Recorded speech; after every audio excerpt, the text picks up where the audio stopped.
पार्वती, हर हर महादेव। जय श्री गणेश।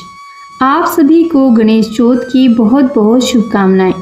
आइए आज के दिन सुनते हैं गणेश चौथ की कथा। भाद्रपद कृष्ण पक्ष की चौथ को बहुला चौथ कहते हैं। इस दिन पुत्रों की रक्षा के लिए माताएं व्रत करती हैं और इस दिन माताएं गौ बछड़े का पूजन भी करती हैं। कहीं कहीं पाटे पर मिट्टी के गौ और सिंह बनाकर पूजन करती हैं। गाय का घी, दूध, दही, गेहूं और चावल नहीं खाते।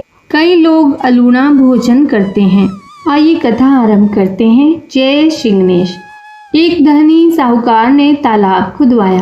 कितनी ही कोशिशों से भी जब जल नहीं आया, तब पंडितों से, तंत्र मंत्र के ज्ञाताओं से उपाय पूछा। किसी ने कहा बड़े पुत्र या पोते की बलि देगा तब तालाब में पानी आएगा। तब साहूकार ने सोचा पुत्र की बलि देने से बहू विधवा और पोते बिना पिता के हो जाएगी। बहू के 2 पुत्र हैं, एक की बलि दे देते हैं। बहू को मायके भेज दिया, बड़े पोते को रख लिया। एक दिन शुभ सायत में विधि विधान से पूजन करके पोते का बलिदान कर दिया। जनहित के लिए साहूकार का बलिदान रंग लाया। तालाब जल से परिपूर्ण हो गया। पोते को बलिदान करके साहूकार संताप के कारण बीमार हो गया। उधर बहू मायके में गाय गोरू लेकर जल पिलाने उसी तालाब पर आई। वहां एक बालक को मिट्टी से सना चेत पड़ा देखकर घर ले आई। नहला धुलाकर देखा तो अपने बड़े पुत्र की सी शक्ल सूरत देखकर बहुत स्नेह से उसे चूमा। वे उसे भी पालने पोसने लगी। इधर साहूकार ने सोचा बहू को मायके से बुलाऊं तो क्या मुख दिखाऊंगा।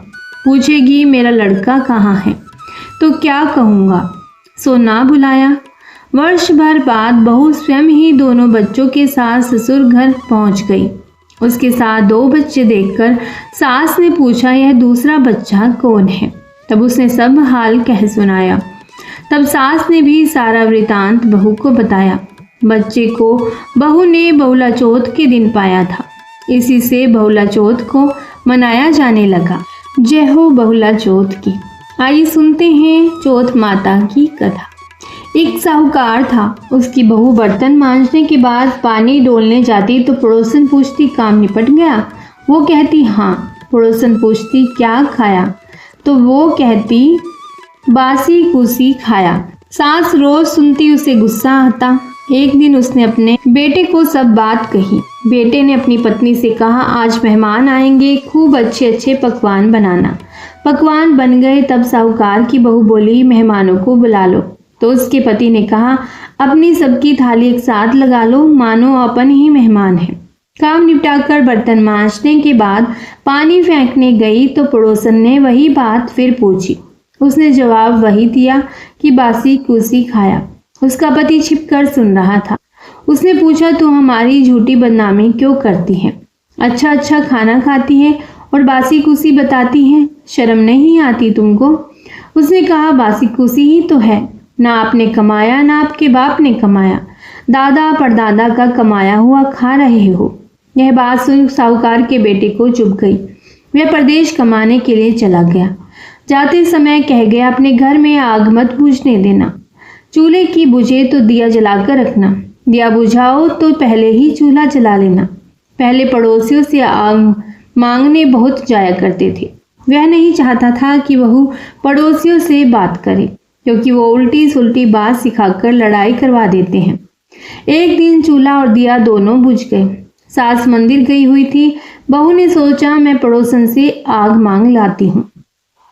वह आग मांगने गई तो पड़ोसन चौथ माता की पूजा कर रही थी।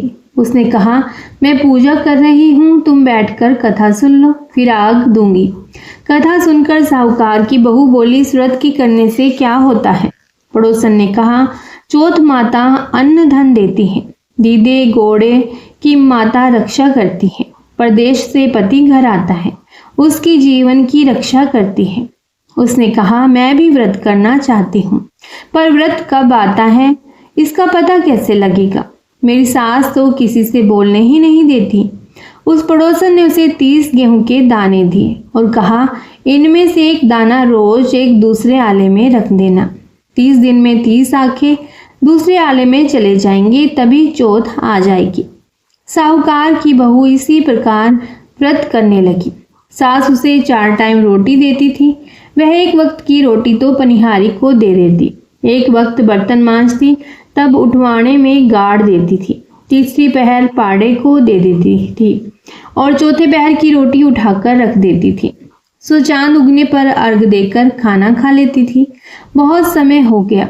एक दिन चौथ बिंदायक ने आपस में बात की कि इसका काम करना चाहिए, नहीं तो लोगों का विश्वास हम पर से उठ जाएगा।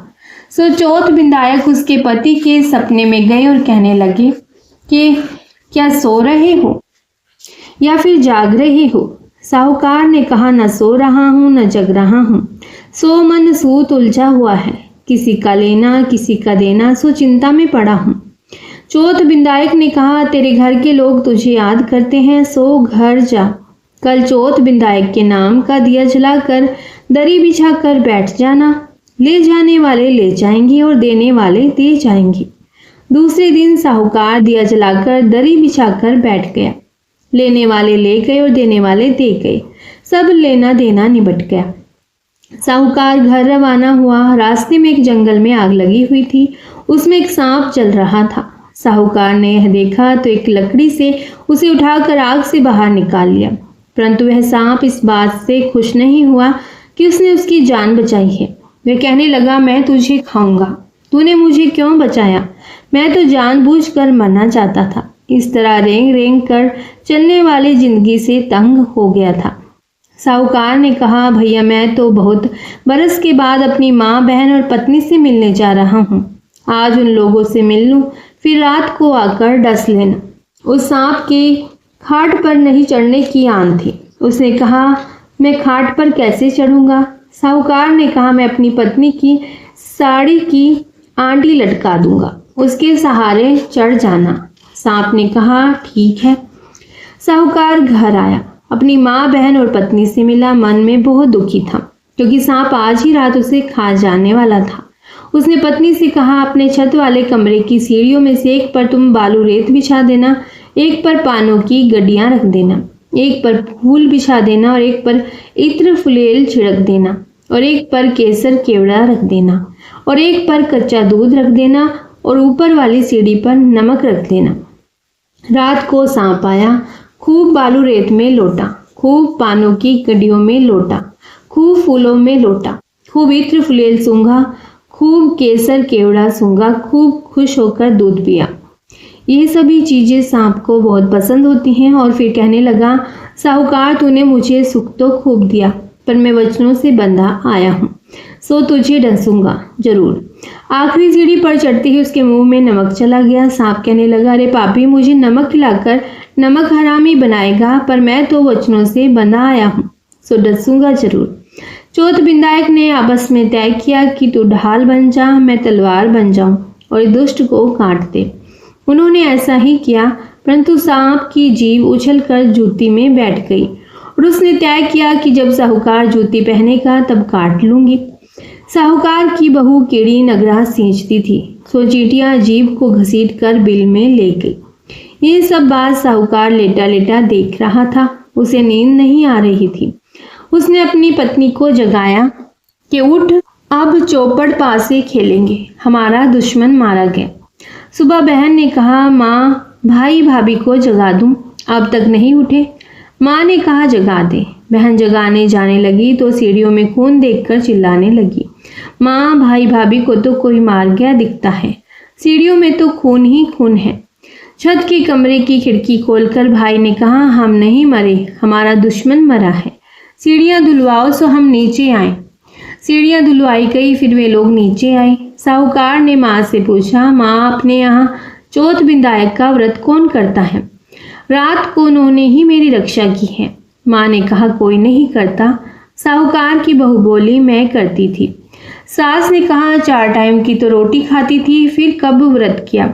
उसने कहा, व्रत के दिन सुबह की रोटी पनिहारी को देती थी, दोपहर की रोटी उठवाड़े में काट देती थी, तीसरे पहर की पाडे को दे देती थी और रात को रोटी उठाकर रख देती थी, जो रात को चांद उगने पर अर्घ लगाकर खा लेती थी।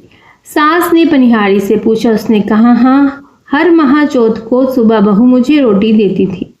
उठाड़े में खोदा तो सोने के चक्कर मिले। शाम को पाडा आया। उसने पूछा तो खिल करके हंसा तो मोती झरे। यह देख सास बहू के पैर पर गिर पड़ी। हे बहू, आज तू व्रत न करती होती तो मेरा बेटा तो मर ही जाता। बहू सास के पैरों में गिर पड़ी और कहने लगी, सास जी पैर आप मत पड़ो, पैर तो मैं ही पड़ूंगी। झेलियों का पानी मंगरियों नहीं जाता, मंगरियों का पानी ही झेलियों जाता है। फिर सास भी व्रत करने लगी। हे चौथ माता, कहानी कहने सुनने वाले व्रत करने वालों का इसी प्रकार जिनके जी के लिए करती हैं उनकी रक्षा करना। जय श्री गणेश। इस प्रकार चौथ की कहानी कहकर, फिर गणेश जी की कहानी कहकर, फिर सूर्य की पूजा करनी चाहिए। फिर चांदी की चौथ हाथ में लेकर अर्घ देना चाहिए और रात को चांद उगे तब दर्शन करके रोली चावल से पूजा करके चूरमा या जो मीठा बनाया हो या बाजार से मंगाया हो उससे चांद को जिमाकर अर्घ दें। बया निकाल कर खाना खाना चाहिए। अर्घ चौथ की कहानी सुने हुए आंखें से देना चाहिए। गणेश जी की कहानी सुने हुए आंखें से सूर्य को अर्घ देना चाहिए। आइए अब श्रवण करते हैं राजा नल की कथा। पार्वती जी ने गणेश जी से पूछा, है पुत्र, भादो माह की कृष्ण चतुर्थी का व्रत जिसको संकट नाशक चतुर्थी कहा गया है किस तरह से किया जाता है, मुझसे कहिए। गणेश जी बोले, हे माता, भादो कृष्ण चतुर्थी संकट नाशक तरह तरह के फलों और सब सिद्धियों को देने वाली है। इसकी पूजा पहले कही गई विधि से ही करनी चाहिए। केवल भोजन से संबंधित ही कुछ विशेषताएं इस व्रत में है, सो बतला रहा हूँ। श्री कृष्ण जी ने कहा कि हे युधिष्ठिर, पार्वती जी ने अपने पुत्र की ऐसी बात सुनकर उनसे पूछा, हे पुत्र, भोजन में क्या होना चाहिए और पूजन में क्या विशेष बात है, उसे कहिए। गणपति जी ने कहा, गुरु द्वारा बताई गई विधि से इस दिन श्रद्धा भक्ति से पूजन करें। प्रति 12 महीनों में अलग अलग नामों से विनायक और दंत, कृष्ण पिंग, गंजानन, लंबोदर, भालचंद्र, हेरम, विकट, वक्रतुंड, अखुरत, विघ्नराज और गणाधिप गणेश जी की क्रमशः एक एक नाम से आराधना करें। चतुर्थी के दिन सुबह रोज के कार्यों से निपट कर व्रत करें और रात को पूजन करें और कथा सुने। पूर्व काल में एक पुण्यात्मा और यशस्वी राजा नल हुए। उनकी रूपवती रानी दमयंती नाम से विख्यात थी। राजा नल को एक बार शापग्रस्त होकर राज्य छोड़ना पड़ा और अपनी रानी से अलग रहने में दुख उठाना पड़ा। तब रानी ने इस उत्तम व्रत को किया। पार्वती जी ने गणेश जी से पूछा, हे पुत्र, दमयंती ने किस तरीके से इस व्रत को किया और किस प्रकार व्रत के असर से 3 महीने के भीतर ही उन्हें अपने पति से मिलने का अवसर मिला, इन सब बातों को आप बतलाइए। कृष्ण जी ने कहा, हे युधिष्ठिर, पार्वती जी के ऐसे पूछने पर गणपति जी ने उत्तर दिया, उसे कह रहा हूँ, सुनिए। श्री गणपति जी कहते हैं कि हे माता, राजा नल को बड़ी बड़ी विपत्तियों को झेलना पड़ा। हाथी खाने से हाथियों की और घुड़साल से घोड़ों की चोरी हो गई। डाकुओं द्वारा राजा का खजाना लूट लिया गया। अग्नि की लपटों से उनका माल भस्म हो गया। मंत्रियों ने भी राजा का साथ छोड़ दिया। राजा जुए में सब कुछ हार गए। राजधानी भी जुए में हाथ से चली गई। सब ओर से निराश होकर राजा नल वन में चले गए। उन्हें वन में दमयंती के साथ बहुत से कष्ट उठाने पड़े। अंत में उनका रानी से वियोग हो गया। राजा किसी नगर में सईस का कार्य करने लगे। रानी अन्यत्र किसी नगर में रहने लगी तथा राजकुमार भी किसी दूसरी जगह नौकरी करने लगा। जो कभी राजा रानी राजपुत्र कहलाते थे वे ही अब भीख मांगने लगे। नाना प्रकार की बीमारियों से ग्रसित होकर एक दूसरे से बिछुड़कर कर्मों के फल भोगते हुए समय गुजारने लगे। एक बार की बात है कि वन में इधर उधर भटकते हुए दमयंती ने शरभंग ऋषि के दर्शन किए। उसने उनके चरणों में मस्तक झुकाकर और हाथ जोड़कर कहा, हे ऋषिराज, मेरे पति मुझे कब मिलेंगे? किस प्रकार मुझे हाथी घोड़ों से युक्त घनी आबादी वाली नगरी मिलेगी? मेरा भाग्य कब पलटेगा? हे मुनि श्रेष्ठ, आप निश्चित तौर से बताइए। श्री गणेश जी कहते हैं कि दमयंती का यह प्रश्न सुनकर शरभंग ऋषि ने कहा, हे दमयंती, मैं तुम्हारे भले की बात बता रहा हूँ, इसे सुनो। इससे दारुण दुख का नाश होता है और यह समस्त प्रकार की इच्छाओं को पूरा करने वाला और अच्छे फल को देने वाला है। भादो मास की कृष्ण चतुर्थी संकट नाशनी कही गई है। इस दिन स्त्री पुरुषों को एक दंत भगवान गणपति जी की आराधना करनी चाहिए। विधि पूर्वक इस व्रत और पूजन को करने से ही रानी तुम्हारी समस्त मनोकामनाएं पूर्ण होंगी।